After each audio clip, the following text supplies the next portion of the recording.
Olá, boa noite, seja bem-vindo, seja bem-vinda a mais uma edição do Nordeste News.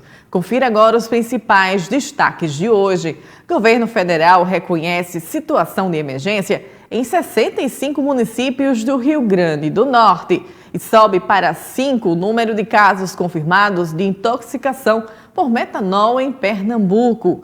Homem é preso suspeito de exploração sexual infanto-juvenil após troca de mensagens com adolescente de 13 anos.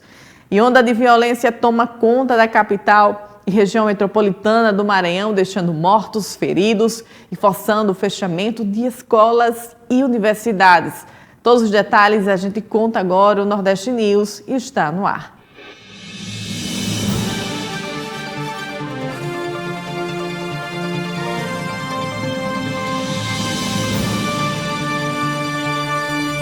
A Polícia Civil deflagrou na quinta-feira a Operação Desmascarados, que resultou na prisão de 4 suspeitos de envolvimento em um homicídio que ocorreu em agosto deste ano em Açu, no Oeste Potiguar. Confira.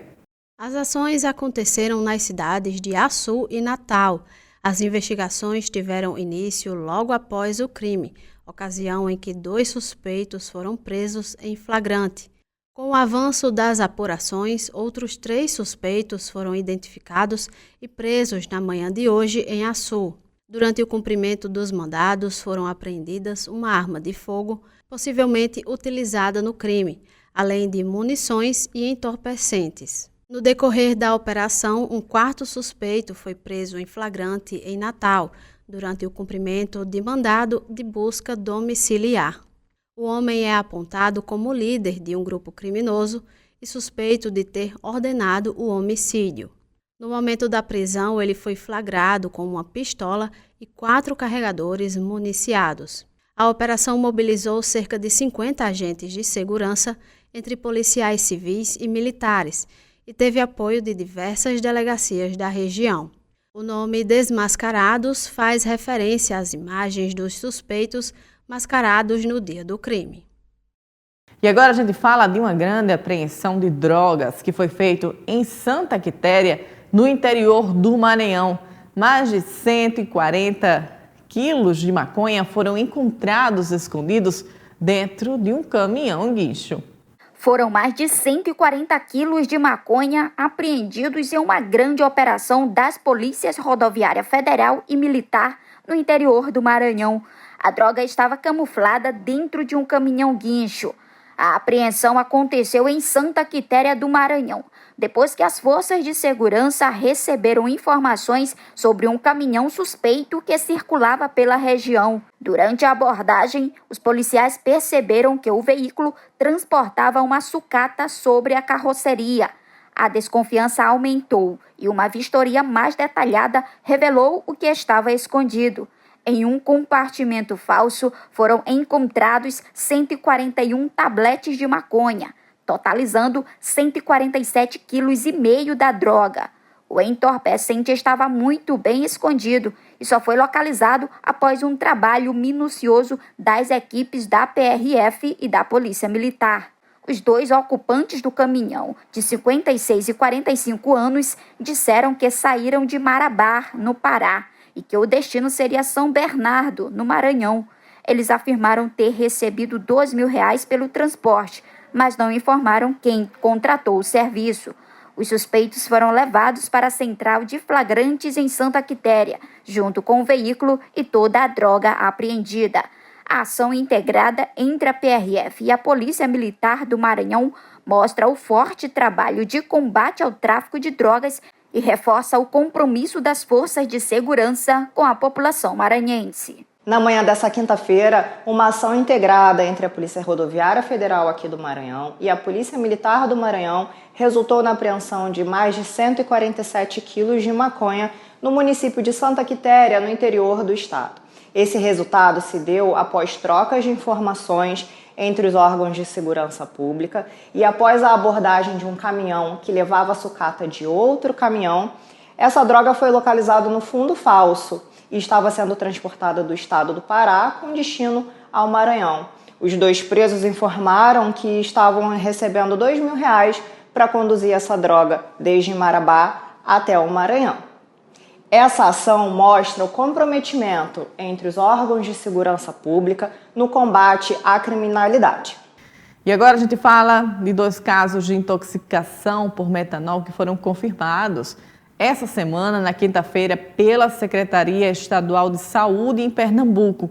Com isso, chegou a 5 o número de confirmações. Há 3 pessoas que morreram entre os pacientes. Hilary Cristi tem as informações. Boa noite, Hilary. Boa noite, Alana, e boa noite a você que nos acompanha aqui no Nordeste News. E segundo a Secretaria Estadual de Saúde, as vítimas são 2 irmãs que consumiram uísque entre os dias 9 e 11 de outubro em Salgueiro, no Sertão. Os primeiros casos suspeitos de intoxicação foram registrados em 30 de setembro. Ainda segundo a Secretaria Estadual de Saúde, uma das mulheres de 25 anos morreu após passar mal 2 dias depois da primeira ingestão. A outra, de 28 anos, foi internada e recebeu alta no início desta semana. Os nomes delas não foram divulgados. As informações foram divulgadas durante uma coletiva de imprensa realizada na sede da Secretaria de Defesa Social, que reuniu representantes da Secretaria Estadual de Saúde, da Polícia Civil e do Instituto de Criminalística. Pernambuco recebeu em parceria com o Ministério da Saúde antídotos específicos para o tratamento clínico de pacientes com suspeita de intoxicação por metanol. A vítima sobrevivente foi tratada como fomepizol assim que a substância tóxica foi confirmada em seu corpo. Até já, volto com você, Alana. Obrigada, Hilary, até já. No próximo bloco, a associação criminosa que aplicava golpe da central bancária é desarticulada pela Polícia Civil de Sergipe. Os detalhes a gente conta ainda nesta edição. Até já.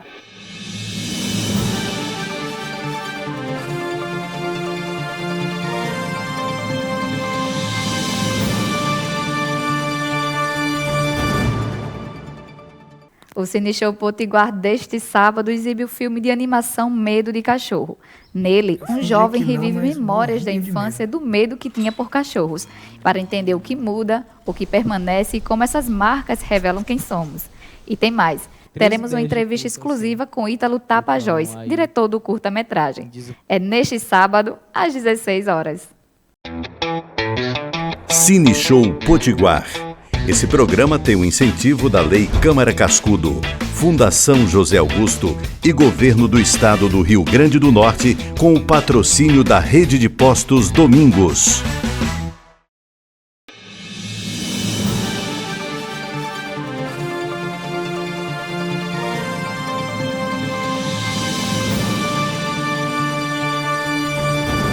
Estamos de volta com o Nordeste News. Uma decisão da Justiça do Maranhão determinou que o Estado e a Prefeitura de São Luís adotem medidas imediatas para acabar com o abate clandestino de frangos em feiras e mercados da capital. A sentença também obriga o poder público a construir abatedouros adequados e garantir condições higiênico-sanitárias nesses locais. Uma decisão da Justiça do Maranhão determinou que o Estado e a Prefeitura de São Luís adotem medidas imediatas para acabar com o abate clandestino de frangos em feiras e mercados da capital. A sentença também obriga o poder público a construir abatedouros adequados e garantir condições higiênico-sanitárias nesses locais. De acordo com a decisão, a Agência Estadual de Defesa Agropecuária do Maranhão, a AGED, deve realizar fiscalizações mensais para coibir o transporte ilegal de aves sem a guia de trânsito animal. Em até 3 meses, o Estado, o município e a AGED precisam apresentar um plano de ação detalhado, com metas e prazos para cumprir todas as determinações da Justiça. A condenação é resultado de uma ação civil pública proposta pelo Ministério Público, que apontou graves irregularidades sanitárias em feiras e mercados de São Luís. Um inquérito civil, aberto em 2018, constatou problemas em pelo menos 20 mercados, entre eles o do João Paulo, Liberdade, Anjo da Guarda, Coab e Cidade Operária. Segundo os relatórios de inspeção, os locais apresentavam falta de higiene, descarte irregular de lixo, abate sem condições adequadas e risco de contaminação dos alimentos vendidos à população. Na sentença, o juiz Douglas de Melo Martins afirmou que o Estado e o município têm a obrigação constitucional de garantir a fiscalização sanitária e o controle do trânsito de animais. O magistrado destacou ainda que, mesmo após planos e promessas anteriores, o poder público não conseguiu resolver o problema, caracterizando uma omissão grave e continuada. Em ação civil pública proposta pelo Ministério Público, proferir sentença condenatória do Estado do Maranhão, AGED e município de São Luís na obrigação de promoverem o controle do abate clandestino de aves no município de São Luís, particularmente nas feiras e mercados de todas elas, São Francisco, Coab, Coatraque, Ipem São Cristóvão, Coroadinho, Liberdade, Anjo da Guarda, enfim, todos os mercados e feiras de São Luís. Essas que aqui enumerei são apenas a título de exemplo. A AGED ficou com a obrigação de promover a fiscalização, principalmente do transporte da procedência destes animais, para que as pessoas não estejam aí consumindo animais com problemas de saúde, enfim, que possa afetar inclusive a saúde da população. Estado e município de São Luís, no prazo de 180 dias, têm a obrigação de promoverem a adequação das condições higiênico-sanitárias de todas essas feiras que aqui foram enumeradas e as outras não listadas. E no prazo de 1 ano, na obrigação de construírem abatedouro e frigoríficos para o abate legalizado destes animais, dessas aves, no âmbito do município de São Luís. E, além disso, na obrigação de coibirem juntos o abate clandestino de aves, que podem, inclusive, comprometer a saúde das pessoas. Essa é uma sentença de primeiro grau. Quanto a ela, cabem recursos às instâncias superiores. Com a decisão, apenas o Estado, a Prefeitura e a AGED foram condenados.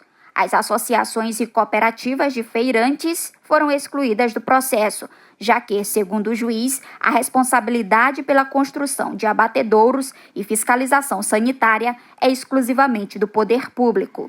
Os órgãos condenados têm 90 dias para apresentar o plano de ação e começar a execução das medidas determinadas pela Justiça. E agora a gente fala de um homem de 35 anos que foi preso na manhã de hoje, sexta-feira, dia 24, em Cabedelo, na Grande João Pessoa, suspeito de exploração sexual contra um adolescente de 13 anos. Hilary.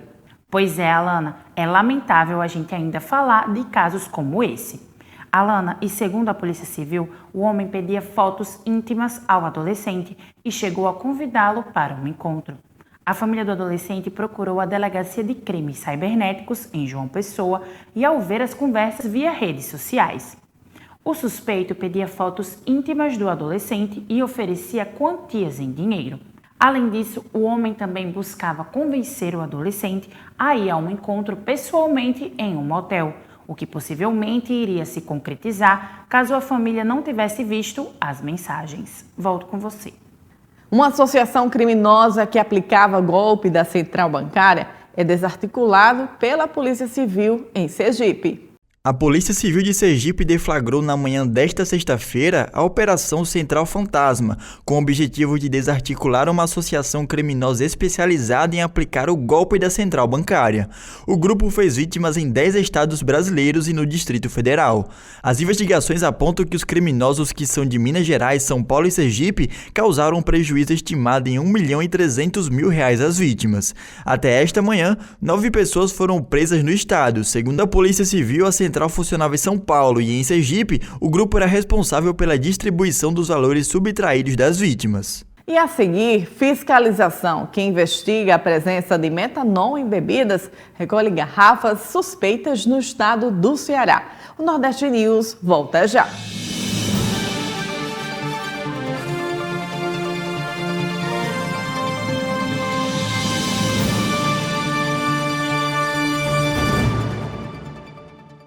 Onde Agenda Propaganda apresenta Fagner, a voz marcante que atravessa gerações. 19 e 20 de dezembro, 22 horas, Teatro Riachuelo. Ingressos já à venda em uhu.com ou na bilheteria.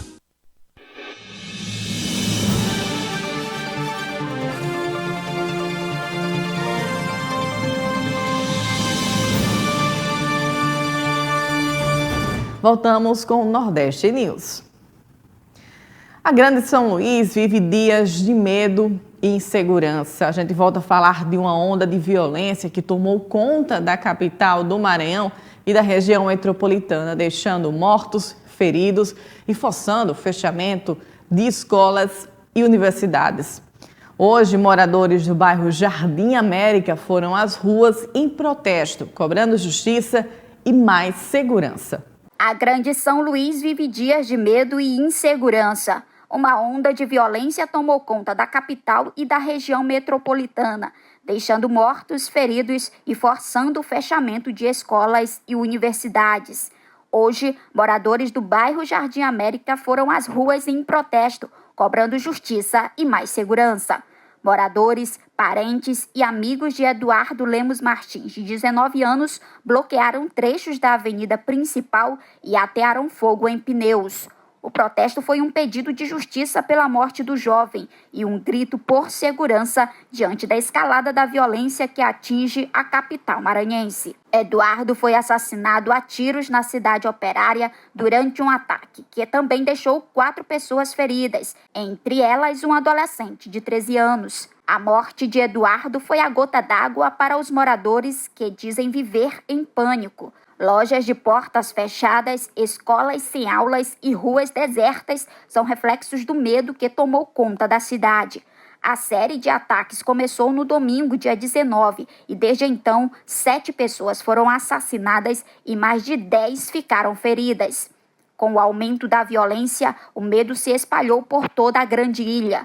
Por segurança, 14 escolas estaduais e 7 municipais suspenderam as aulas. Universidades como UFMA, UEMA e IFMA e até instituições particulares também interromperam as atividades presenciais. Diante da situação, as forças de segurança reforçaram o policiamento em vários bairros. O secretário de Segurança Pública, Maurício Martins, disse que as investigações estão sendo intensificadas para identificar e prender os responsáveis pelos ataques e que não vai tolerar qualquer tipo de desordem. Nós não vamos tolerar qualquer tipo de desordem. A polícia está nas ruas, patrulhando, a Polícia Civil investigando, o Serviço de Inteligência também. Nós já tínhamos reforçado toda a estrutura da segurança pública na Grande Ilha e estamos reforçando mais ainda com nossas tropas especializadas do Choque, do CTA, da Rotan e do BOP também, fazendo policiamento em toda a Grande Ilha, especialmente em alguns bairros, como a Cidade Operária, a Alemanha e o João Paulo e outros. Nós vamos continuar com esse trabalho forte. Nós, como eu disse, nós não vamos admitir, nós não vamos tolerar a prática de qualquer crime e nem de fake news que coloca a população em pânico. Nós estamos agindo, vamos investigar todos os crimes cometidos. Nos últimos 2 meses, nós prendemos mais de 2.000 pessoas, mais de 2.000 indivíduos, tirando de circulação criminosos que estavam na rua. Vamos fazer esse trabalho duro. Agora, nós temos no Brasil uma legislação fraca que beneficia o criminoso. Nós prendemos e a lei permite que ele responda em liberdade, a lei permite que ele saia no mesmo dia através da audiência de custódia, a lei permite que ele saia usando uma tornozeleira, a lei permite que, às vezes, um elemento de alta periculosidade seja preso em sua própria residência, a chamada prisão domiciliar. Então, nós precisamos rever essa situação, porque da forma como está, a lei termina desprotegendo o cidadão e valorizando a ação de um bandido que deve estar preso dentro da cadeia, trancafiado, respondendo pelo crime que cometeu. A Polícia Militar reforçou que o número 190 e o Disque Denúncia continuam disponíveis para informações e denúncias anônimas. Enquanto o medo ainda domina os bairros da capital, a esperança dos moradores é que o reforço policial consiga devolver a paz e a segurança à Grande São Luís. E agora a gente fala dos 2 homens presos com 250 quilos de skunk, ou mais conhecido como a super maconha, na cidade de Bom Jesus, na quarta-feira, dia 22, que fretaram um ônibus e organizaram uma suposta execução turística para tentar transportar a droga sem levantar suspeitas. Essas informações são do Departamento de Repreensão às Ações Criminosas do Piauí. A droga, ela está avaliada em cerca de 2 milhões de reais. Quem tem todos os detalhes e esta história para contar é Hilary Christie.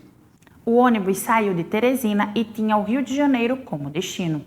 O veículo foi interceptado em Bom Jesus e, durante fiscalização, os policiais encontraram a droga escondida no tanque de combustível e na área da bateria. Dupla já havia sido monitorada pela equipe e foi interceptada no retorno ao Piauí. Eles foram abordados em Bom Jesus, pois a polícia desconfiava de uma possível mudança de rotas. Um dos presos, o contratante do frete, pode ter feito outros transportes interestaduais de droga.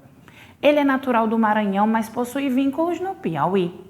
O outro preso se trata de um homem apontado como ajudante do contratante. A Polícia Civil investiga agora se o responsável pela excursão tinha autorização da Agência Nacional de Transportes Terrestres para fazer o transporte interestadual de passageiros. A investigação busca saber se a empresa de turismo tinha conhecimento do transporte da droga. Os passageiros da suposta excursão não sabiam do crime. Uma fiscalização investiga a presença de metanol em bebidas e recolhe garrafas suspeitas no estado do Ceará. Operação integrada entre órgãos federais, estaduais e municipais foi realizada em Fortaleza na última semana. A ação foi coordenada pelo Ministério da Agricultura e Pecuária e contou com a participação da Receita Federal, da Secretaria de Segurança do Ceará e da AGIFES, entre outros órgãos. Os fiscais visitaram depósitos de armazenamento, distribuição e até uma casa de show em diversos bairros da capital. As bebidas suspeitas foram recolhidas e encaminhadas para a perícia, que irá confirmar ou não a presença de metanol nas amostras. No próximo bloco, Bahia é o terceiro maior estado do país com diversidade de etnias indígenas, de acordo com o Censo 2022. Em instantes, até já.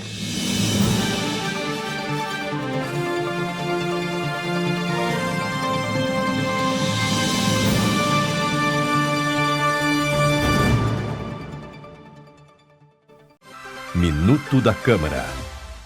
O presidente da Câmara Municipal de Natal, vereador Érico Jacome, entregou brinquedos arrecadados pelo Legislativo para a secretária Nina Souza das Sentas. A doação vai presentear crianças em situação de vulnerabilidade social. A Comissão de Planejamento aprovou o projeto do vereador Preto Aquino, que cria o selo de certificação de qualidade para os carros-pipas, que atesta se o veículo atende às normas sanitárias.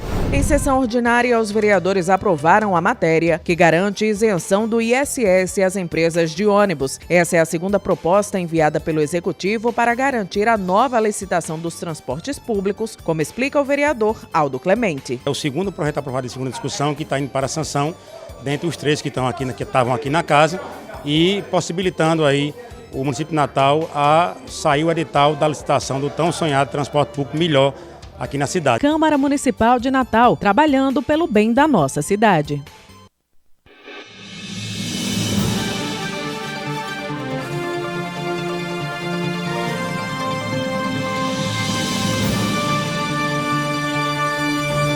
Estamos de volta com o Nordeste News. O governo federal reconheceu esta semana situação de emergência em 65 cidades do Rio Grande do Norte devido à estiagem prolongada. A medida publicada no Diário Oficial da União garante a continuidade de ações como abastecimento de água, perfuração de poços e transporte por carros-pipa. O reconhecimento atende a pedido do governo do estado, que havia incluído 147 cidades em decreto estadual, parte delas já possuía reconhecimento federal vigente. Atualmente, 130 municípios potiguares estão com situação de emergência válida. O governo do RN mantém articulação com o Ministério da Integração para assegurar recursos recursos e executar medidas de enfrentamento à seca, incluindo a perfuração de 500 poços e construção de 2.500 cisternas até 2026. Segundo a Emparne, o período chuvoso de 2025 ficou 16% abaixo da média histórica, com maior impacto nas regiões Central e Agreste. A Assembleia Legislativa de Alagoas aprovou em segundo turno o projeto de lei número 1572 deste ano, de autoria do deputado Bruno Toledo, que regulamenta a instalação e uso de pontos de recargas para veículos elétricos e híbridos em condomínios residenciais e comerciais.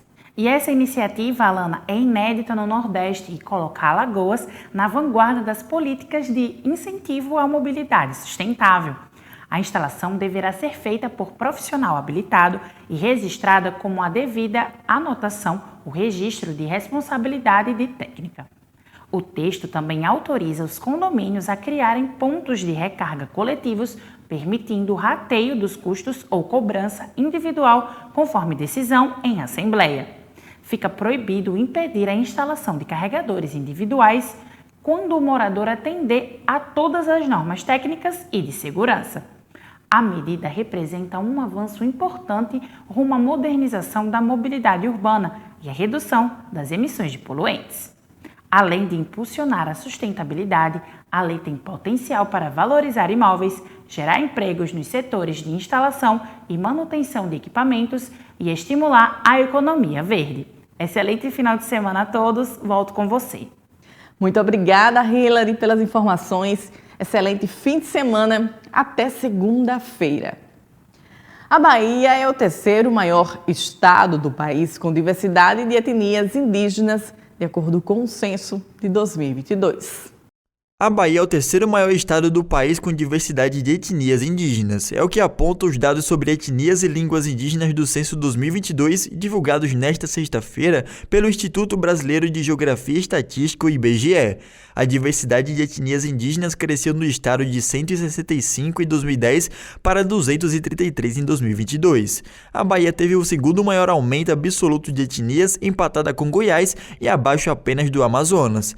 Em 2022, 4 em cada 10 pessoas que se declararam indígenas na Bahia informaram pertencer a pelo menos uma etnia, povo ou grupo. Agenda Propaganda apresenta O Peru do Zé Lezin, um espetáculo divertido, cheio de humor, com o comediante mais querido do Brasil, Zé Lezin. Dia 27 de dezembro no Teatro Riachuelo. Histórias, causos e piadas que trazem todo o espírito natalino. O Peru do Zé Lezin é diversão garantida. Dia 27 de dezembro no Teatro Riachuelo. Garanta já o seu ingresso em uhu.com ou na bilheteria do teatro.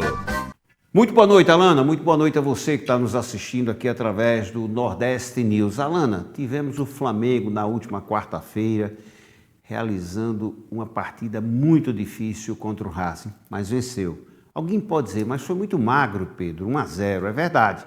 Mas o importante foi a vitória. Porque agora o Flamengo joga lá na Argentina, podendo perder, por até um gol de diferença, que vai para os pênaltis, empatar, que já estará classificado, e, se vencer, mais ainda.